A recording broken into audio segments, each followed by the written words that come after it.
Before exporting anything from the country, custom clearance of export cargo is required.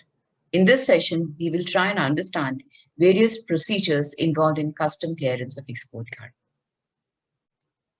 Before getting into the details of procedure of custom clearance of export cargo, we should have some understanding of Customs Department, which is responsible for all the activities at the border.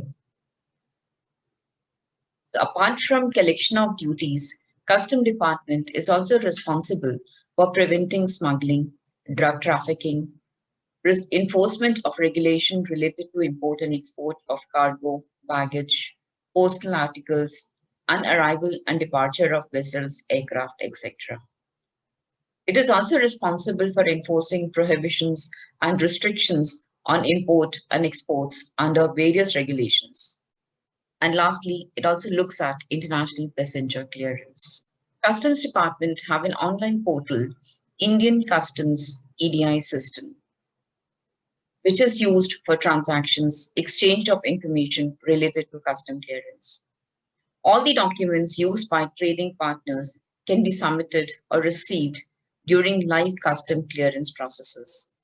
ICES is operational at 215 major custom locations, and around 98% of India's international trade is handled through this portal.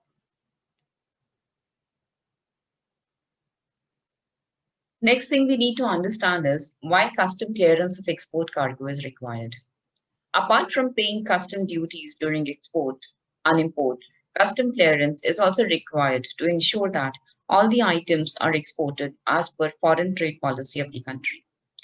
During custom clearance, at times, physical examination of goods is also done to ensure that goods leaving the country are as per regulations and adhere to quality norms. Before indulging into exports, exporters should have IEC number issued by DGFT. Exporters should register with authorized foreign exchange dealer and also should have a current account in the designated bank for credit of duty drawback incentive, if any. As per regulations, GR form is required to be submitted during processing of shipping bill. But if the value of export goods is not more than 25,000 US dollars, then GR form is not required. GR form is also not required in case of export of gifts valued up to 5 lakhs. Some of the documents required during custom clearance of export cargo are commercial invoice, packing list, certificate of country of origin, letter of credit, bill of exchange, export license if required, warehouse receipt, health certificates, insurance certificates, RCNC, any other document as per requirement of buyer and exporter.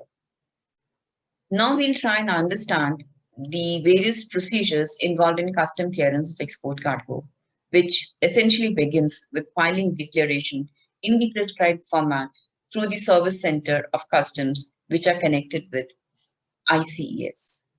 Next, a checklist is generated by the system in which exporter or a CHA have to verify all the information. After verification, the data is submitted to the system by the service center operator, and the system generates a shipping bill number, which is endorsed on the printed checklist and returned to the exporter or a CHA. After this, goods are allowed entering the custom area on the strength of the checklist and other declaration filed by the exporter in the service center. When the goods arrive in the custom area, quantity of goods actually received is endorsed on the reverse of the checklist. Next step is related to examination of export goods, for which exporter or a CHA contact custom officer and present the checklist with the endorsement and other declarations and all original documents. Custom officer may verify the packages of the goods received and enter the same into the system. Electronic shipping bill, all original documents will be marked to the dock appraiser, who assigns a custom officer to carry out examination of goods if required under the risk management system and indicate the officer's name and package to be examined, if any, on the checklist and return it to the exporter or his custom house agent. There are certain norms set by the department for custom clearance of export cargo.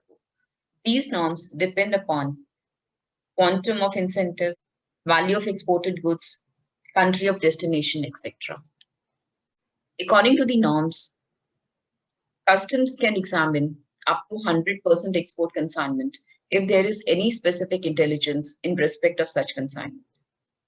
Once in 3 months, a higher percentage of consignment can also be taken up for examination. For example, first 50 consignment or batch of 100 consecutive consignments. Minimum of 2 packages and maximum of 5% of total packages are selected for examination. In case of export goods are stuffed and sealed in presence of customs, central excise officer at the factory of manufacturer or in ICD or CFS or warehouse or any other place, the container should be bottle sealed or lead sealed and consignment should be accompanied by an examination report in the prescribed format.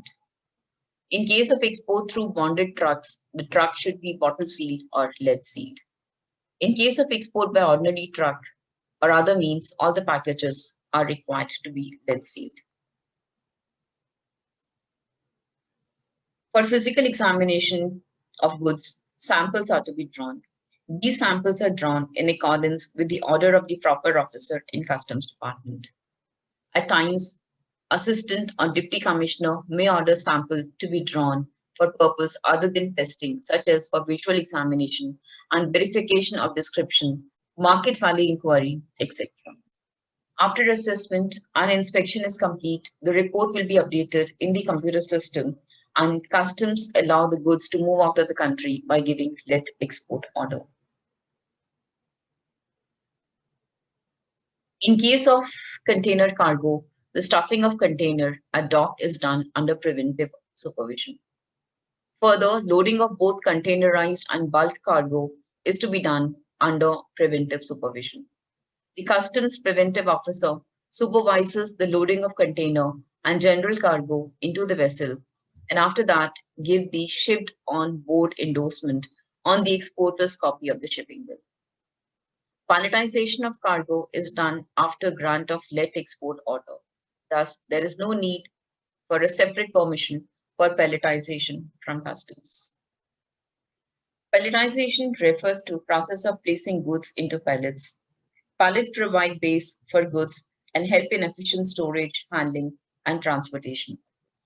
After the goods are loaded on the vessel or the carrier, the shipping lines or their agent need to furnish the export general manifest, shipping bill-wise to the customs before departure. EGM is to be filed both electronically and manually. Manual EGMs are submitted along with the exporter copy of the shipping bill in the export department for details to be entered in a register. The shipping line may obtain acknowledgement indicating the date and time at which EGMs were received in the export department.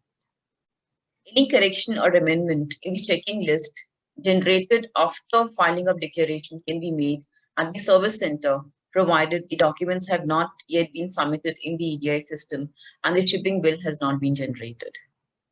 In other cases, if let export order has not been given, then amendment is possible with the permission of the assistant or deputy commissioner. In cases where let export order has been given, amendment can be permitted only by additional or joint commissioner in charge of export. The assistant commissioner or deputy commissioner may approve the amendment on the EDI system on behalf of the additional joint commissioner. In case printout of shipping bill has been generated, exporter is required to first surrender all copies of the shipping bill to the dock shed appraiser or superintendent for cancellation before amendment is approved on the system. After actual export of goods, the drawback claim is automatically processed through EDI system by the officer of drawback branch on first come first served basis. All the claims sanctioned on a particular day are transferred to the bank through the system. The bank credits the drawback amount in the respective account of the exporter. The shipping line transferred EGM to the customs EDI system to confirm physical export of goods to enable the custom to sanction the drawback claim. Next step is related to generation of shipping bill. After the let export order is given on the system by the appraiser, the shipping bill is generated by the system in two copies, one customs copy and the other one is exporter's copy. Exporter copy of shipping bill is generated after submission of EGM.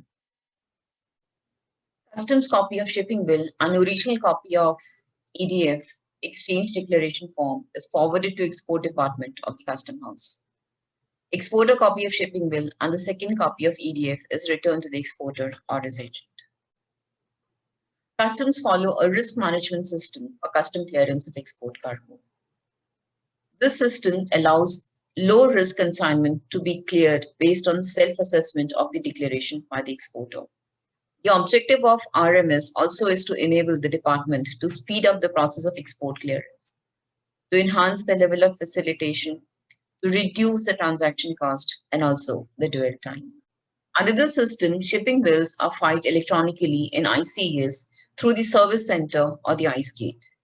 These shipping bills are processed by RMS through a series of steps and corridors, and an electronic output is produced for ICES.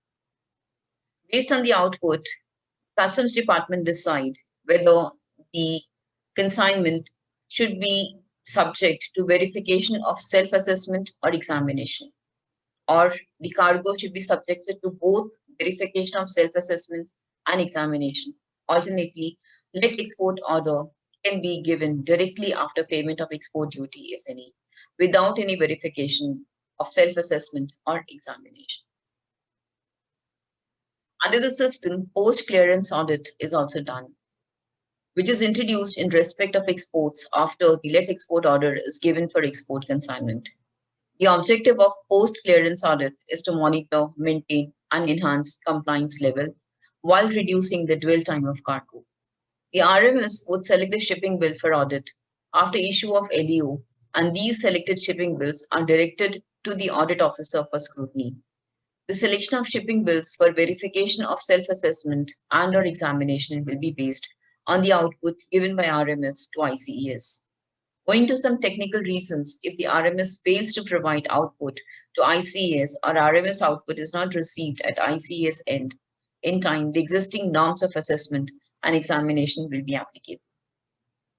So in a nutshell, if we try and look at the process flow for custom clearance for export cargo, it starts with registration. After that, processing of shipping bill is done, both EDI and non-EDI. Then goods arrive at the dock, after which system appraisal of shipping bill is being done. Then custom examination of export cargo take place, for which samples are being drawn. And if the reports are satisfactory, there is stuffing and loading of goods in the container, after which shipping bill is generated and the export general manifest is filed by the shipper. Thank you, and hope this session helped you in understanding various steps involved in custom clearance of export cargo. Thank you.